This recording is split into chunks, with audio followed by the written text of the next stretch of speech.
हाँ तो हम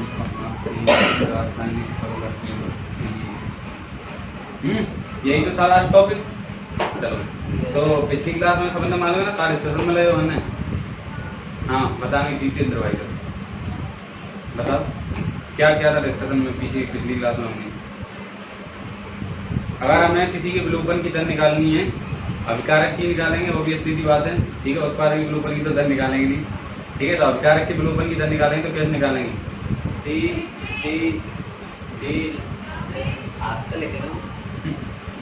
चलो कोई दिक्कत ना है, ये ऐसी बात है।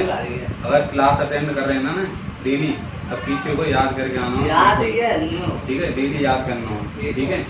चलो मैं बता देता हूँ, एक बार रिवीजन करा देती हूँ फटाफट से, पर बाबू नहीं, बस यही कल की क्लास में। तो औसत अभिक्रिया वेग स्टार्ट हो रहा तो है, हाँ तो दिक्कत ना है, तुम्हारा भला होगा, बस समझ करें, ठीक। यहीं से तो स्टार्ट किया था, ठीक है। तो मैंने आपको बताया था कि औसत अभिक्रिया वेग क्या होता है क्या नहीं होता। तो एक फिक्स टाइम इंटरवल में निकालते हैं तो हम उसे औसत अभिक्रिया वेग कहते हैं। उसके बाद मैंने बताया था कि यहाँ पर A1 A2 क्या है, ठीक है। A1 क्या है? A1 क्या है? अभिकारक A का समय T1 पर सांद्रण, और A2 क्या है? उत्पाद B का समय T2 पर सांद्रण, ठीक है। अब एक बात बताऊं कि तुमने जैसे कि आपने चलना स्टार्ट किया यहाँ से और आप यहाँ तक गए, ठीक है। तो ऐसा तो है नहीं कि आप T1 टाइम में यहाँ से यहाँ तक पहुँच जाएंगे, कुछ समय तो लगेगा ना। यानी T बराबर 0 से लेकर के T बराबर 10 सेकंड, 5 सेकंड लगे। कितने सेकंड लगेंगे तुम्हें? 10 सेकंड पहुंचे में लगी। तो कुछ टाइम इंटरवल है, तो वो टाइम इंटरवल ही हमें यहाँ पे रखना, ठीक है। 5 सेकंड। बाकी बात मैंने डिस्कशन में रहे हो, तात्क्षणिक अभिक्रिया भी, तात्क्षणिक अभिक्रिया भी किसी कहते हैं, ठीक है।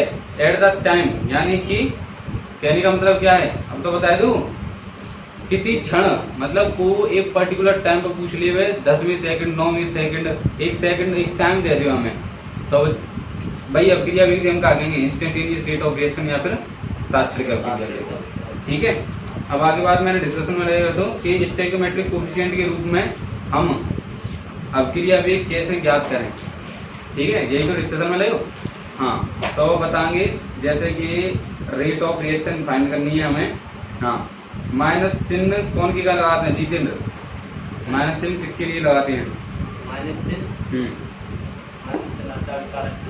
अभिकारक के लिए, ठीक है। और माइनस चिन्ह हमेशा क्या बताता है? केवल अभिकारक, जो प्लस माइनस चिन्ह है जाके अंदर, वे क्या बताते हैं? हमेशा अभिकारक और उत्पाद के बारे में बताते हैं। रेट ऑफ रिएक्शन यानी अभिक्रिया की वेग है जी प्रभावित ना करती, ठीक है। इतना बताया तो नहीं पिछली क्लास में, थोड़ा बहुत तो याद कर ली करो यार, ऐसी तुलना नहीं। हाँ देखो मैं जानी बताऊँ, तुम बताओगे अभिक्रिया वेग की इकाई बताओ फटाफट। अभिक्रिया वेग की इकाई बतानी है, तब है अपना हाथ ऊपर रखा हो तुमने। अभिक्रिया वेग की इकाई, और मैंने बोली थी कि बोर्ड के लिए ये इंपॉर्टेंट है, 1 नंबर का क्वेश्चन भी पूछा जा सकता है यहाँ से, इतना भी बोला था मैंने, अगर याद हो तो, ठीक है। जैसे कि हाँ तुम बताएंगे पहले तो अमन के सांद्रता जो थी ना, कंसंट्रेशन, उसका जो मैंने इकाई, उसकी जो इकाई बताई थी वो क्या थी? सांद्रता की इकाई। सांद्रता की इकाई क्या बताई थी मैंने आपको?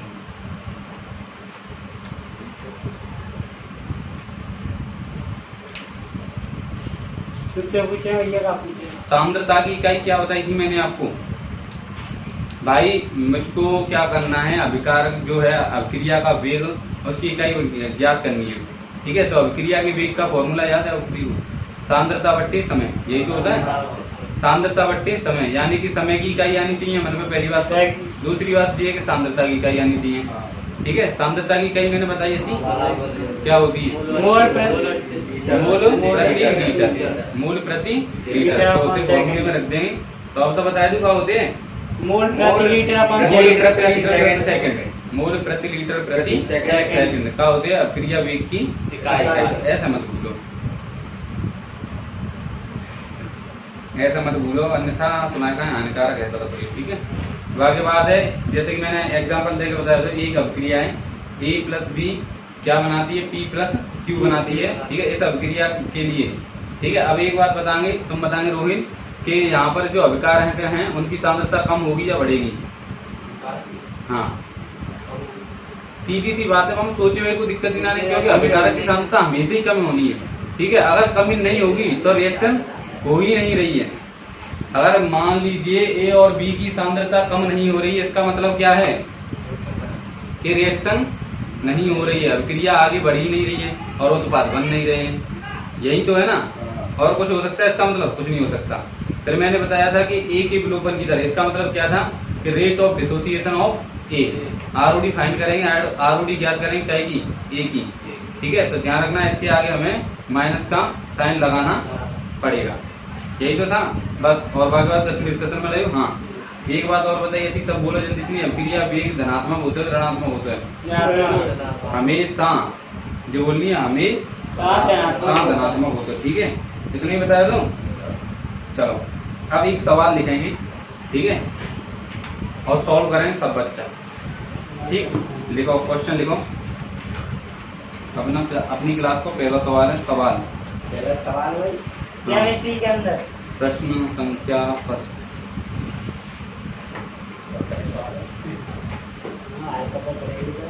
जब टॉपिक पढ़ने के बाद क्वेश्चन कर लिए जाएं तो उससे अच्छी बात कुछ नहीं हो सकती। ठीक है, बाद में चैप्टर खत्म होने के बाद क्वेश्चन सॉल्व करते हैं तो बहुत ज़्यादा दिक्कत जाती है, क्योंकि बाकी टाइम पूरा चैप्टर पढ़ना पड़ता है और यहाँ पर बस एक टॉपिक पढ़ना पड़ता है। ठीक है, बाद में यही सवाल ही कराए जाएंगे, बिल्कुल सेम टू सेम। ठीक है, बाद में जो चैप्टर खत्म होने के बाद यही सवाल कराए जाते हैं। वो दूसरी जगह पर ट्यूशन क्लासेस लेना तो वहाँ पर भी यही सवाल कराए जाएंगे, लेकिन वो चैप्टर होने के बाद कंप्लीट कराते हैं तो पूरे चैप्टर में तो करीबन 25 फॉर्मूले भी आ जाए, 30 फॉर्मूले भी आ जाए। तो 25-30 फॉर्मूलों को याद करने से बढ़िया कि एक फॉर्मूला याद करके क्वेश्चन सॉल्व कर दो। ठीक है, तो लिखेंगे सवाल नंबर फर्स्ट। सवाल नंबर फर्स्ट है, रिएक्शन दे रखी है आपको 2N2O5, लिखते चलें साथ ही साथ में। 2N2O5, हाँ 2N2O5, 2N2O5 जो है, ठीक है, क्या बनाएगा ये? 2 mole of NO2, 2 mole of NO2। समझ में आई? प्लस, समझ में बात ही नहीं है हमें, प्लस ऑक्सीजन O2। अब जाके अंदर लिखेंगे यदि NO2 का सांद्रण, NO2 का सांद्रण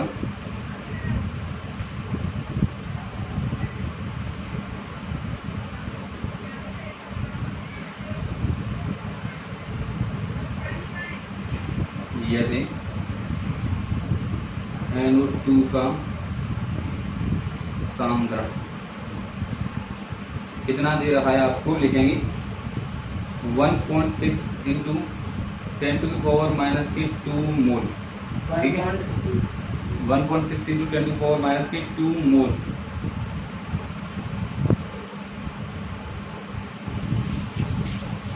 टू मोल 4 सेकंड में लिखेंगे, 4 सेकंड में बनता है, 4 सेकंड में बनता है। तो निम्नलिखित की गणना करें।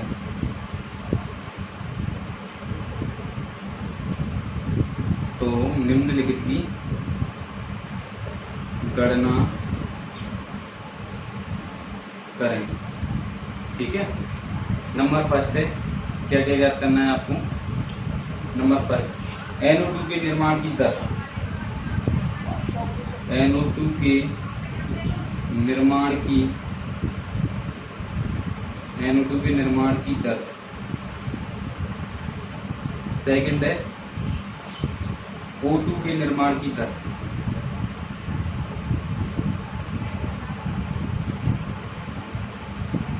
O2 के निर्माण की दर।